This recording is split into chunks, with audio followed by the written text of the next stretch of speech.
नमस्कार. मी भाऊ तोरसेकर. तुम्ही बघत आहात प्रतिपक्ष.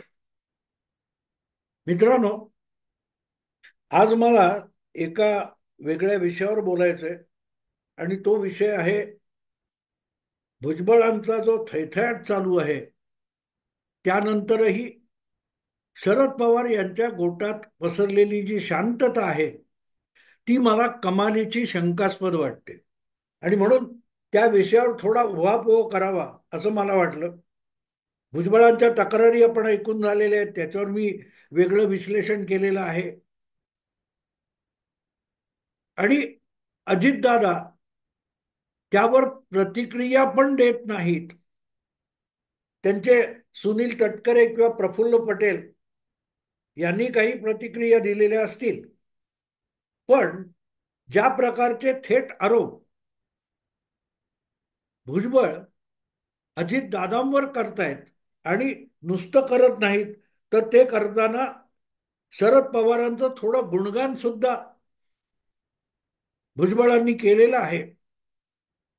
आणि ते बघितल्यानंतर या संपूर्ण विषयामध्ये जो काय सन्नाटा आहे, शांतता आहे शरद पवारांच्या पक्षामध्ये आणि गोटामध्ये, तो संशय निर्माण करणार आहे. कारण एक गोष्ट तुम्हाला माहिती आहे की अजितदादा आणि त्यांच्याबरोबर सगळेच्या सगळे शरद पवारांचे विश्वासू ज्येष्ठ सहकारी पक्ष सोडून निघून गेले नाहीत, तर अख्खा पक्ष बरोबर घेऊन गेले. पक्षाचं निवडणूक चिन्ह बरोबर घेऊन गेले. त्यासाठी पवार साहेबांना निवडणूक आयोग आणि सुप्रीम कोर्टाच्या पायऱ्या झिजवाव्या लागल्या आणि पुढे लोकसभा निवडणुकीत तुतारी हे चिन्ह घेऊन निवडणूक लढवावी लागली. त्यात जबरदस्त यश मिळाल्यानंतर परत एकदा अजितदादांना लक्ष करण्याची संधी शरद पवार गोटातल्या आणि परिवारातल्या लोकांनी सोडलेली नव्हती. पुतण्याला धडा शिकवण्यासाठी त्याच्या पुतण्याला त्याच्या विरोधात विधानसभेला उभं करण्यापर्यंत शरद पवारांनी मजल मारली. आणि आपण बहिणीच्या विरुद्ध भाऊजाईला उभं केलं, ही चूक झाली. ही अजितदादांनी कबूल केली असताना ती तशीच्या तशी चूक काकांनी अजितदादांच्या बाबतीत केली. आता एकदा मला वाटतं सुप्रियाताई बोलल्या पण की आता आम्ही वेगळ्या चुली मांडलेल्या आहेत, म्हणजे अजितदादा हे आता परिवाराचा भाग नाही, इथपर्यंत भाषा सुप्रियाताईंनी वापरलेली होती. आणि गेल्या दिवाळीमध्ये जे कौतुक सांगितलं जायचं की पवार परिवार हा फैलावलेला असला आणि दूर दूर गेलेला असला तरीही या परिवारात दिवाळीच्या वेळेला सगळ्यांनी एकत्र येण्याची प्रथा परंपरा आहे.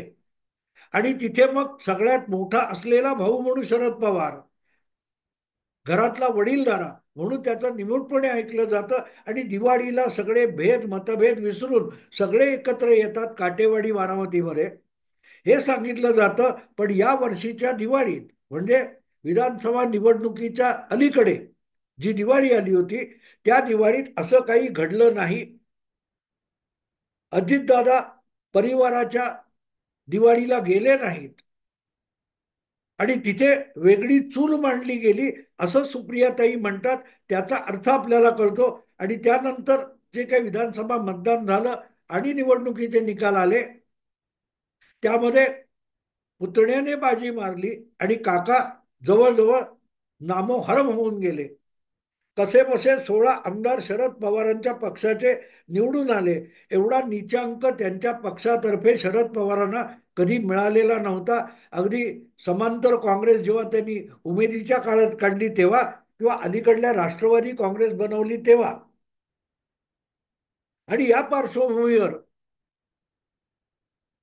जेव्हा प्रचंड राक्षसी बहुमत वगैरे महायुतीला मिळालं आणि सरकार बनत नव्हतं, मुख्यमंत्री ठरत नव्हता, त्याच्यावर अनेक टिप्पण्या खुद्द शरद पवार, त्यांची कन्या सुप्रियाताई किंवा त्यांचे नातू रोहित पवार करत होते. या सगळ्या गोष्टी जर लक्षात घेतल्या तर भाजप असो किंवा शिवसेना, उबाठा, शिंदे वगैरे असो, त्यापेक्षाही आपला खरा आणि कट्टर शत्रू कोण, तर अजितदादा या निष्कर्षावर पवार गट आलाय, शरद पवारांचा पक्ष आलाय असं मानलं जात होतं. आणि म्हणून जिथे जिथे शक्य आहे तिथे तिथे अजितदादांना डिवचण्याचा प्रयोग हा शरद पवार गटाकडून चालू होता. अगदी युतीवर कॉमेंट केल्या जात होत्या. पण त्याच शरद पवार गोटातून भुजबळांनी बंडाचा आवाज दिला असताना एक शब्दही शरद पवारांच्या घरातून, परिवारातून, गोटातून उमटत नाही, ही म्हणून एक शंकेची बाब होते की कुछ तो गडबड आहे दया, कुछ तो गडबड आहे.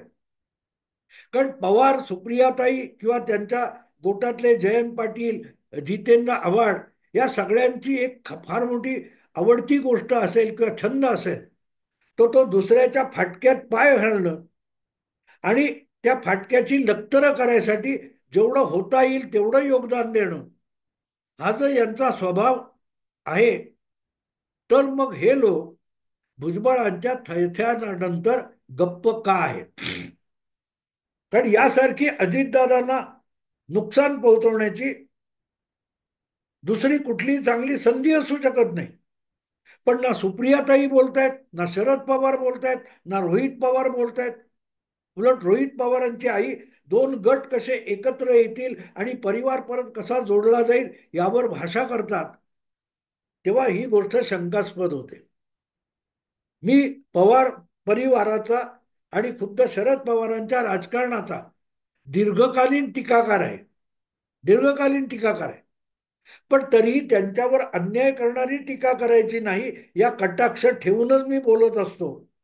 आणि म्हणूनच खटकण्यासारखी गोष्ट असेल तर ती जागा सुद्धा मी सोडत नाही. आज जर अजित पवारांवर मात करण्याची हौस शरद पवार गटामध्ये उरली असती तर मग यासारखी उत्तम संधी सुप्रियाताई, रोहित पवार, जितेंद्र आव्हाड वगैरेंना मिळाली नसती. पण ती मिळाली आहे आणि ती संधी साधायचा खुद्द शरद पवार, सुप्रियाताई वगैरे कोणीच प्रयत्न करत नाहीत. तेव्हा म्हणून शंका निर्माण होते. आणि तो शोले मधला डायलॉग आठवतो, इतना सन्नाटा क्यू है भाई. जर तुम्हाला खरोखरच अजितदादांना राजकारणात काटछळ द्यायचे असतील तर भुजबळांनी जे भूकंप केलेला आहे किंवा धमाका केलेला आहे त्याचा फायदा उठवण्याचा प्रयत्न व्हायला पाहिजे. शरद पवारांच्या बाबतीत इंग्लिश पत्रकार नेहमी सांगतात की Pawar always fish in trouble waters. इंग्रजीमध्ये म्हणे फिशिंग इन ट्रबल वॉटर म्हणजे काय, तर जिथे आपल्या प्रतिपक्ष किंवा विरोधी गटामध्ये खळबळ माजलेली असेल अशा वादळी वातावरणात घुसून आपले स्वार्थ साधून घ्यायचे असतात, त्याला फिशिंग इन ट्रबल्ड वॉटर्स म्हणतात.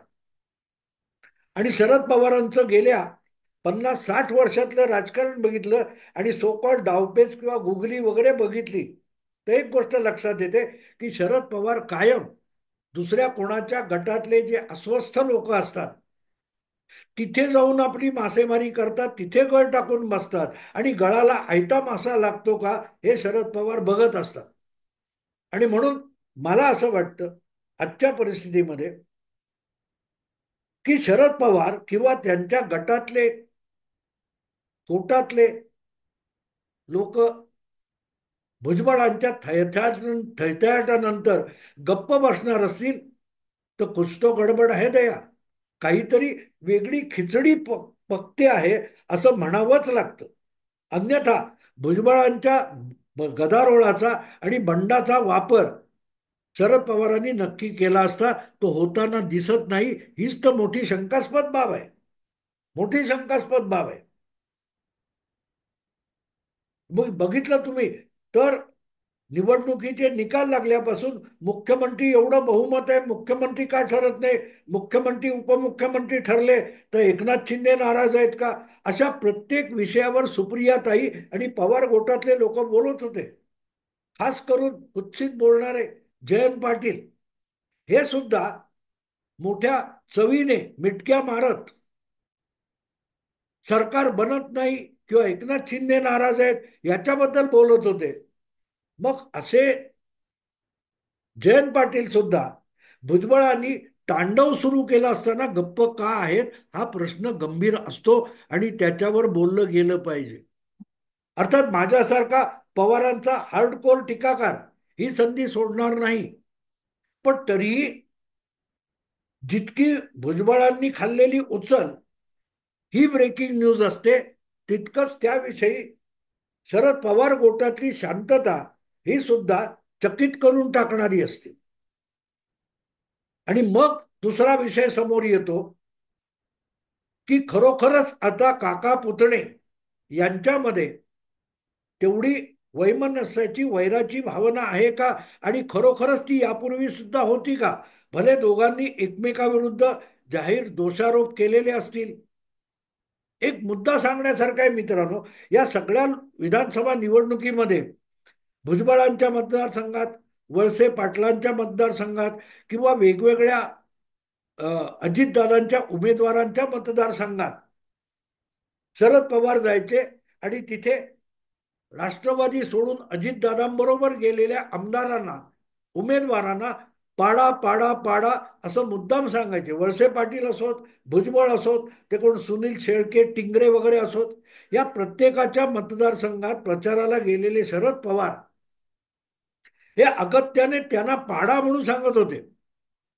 पण बारामतीमध्ये जो प्रमुख पक्ष पळवणारा इसम होता ज्याचं नाव अजित पवार आहे, त्या काटेवाडी किंवा बारामती मतदारसंघामध्ये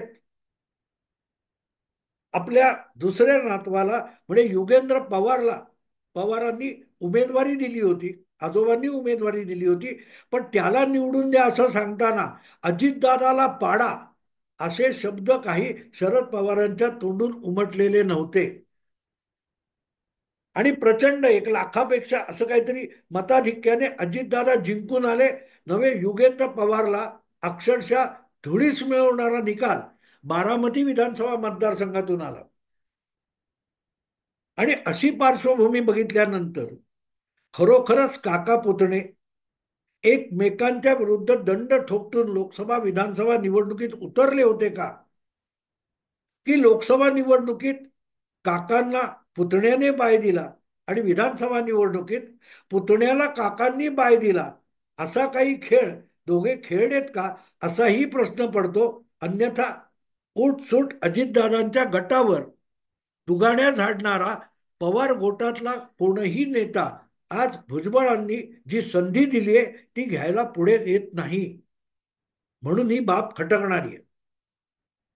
ज्या ठिकाणी संजय राऊत कशावरही प्रतिक्रिया देतात, बाकीचे सगळे देतील, पण शरद पवारांच्या गोटातला एकही नेता अजित पवारांच्या पक्षामध्ये जो धुमाकूळ चाललेला आहे, भुजबळांनी जो धुमाकूळ घातलेला आहे, त्याविषयी चकार शब्द बोलत नाहीत. ही बाब म्हणून गंभीर आहे की इथे कुठेतरी काका पुतण्यांची आज सुद्धा मिली भगत आहे का याचा विचार करावाच लागतो.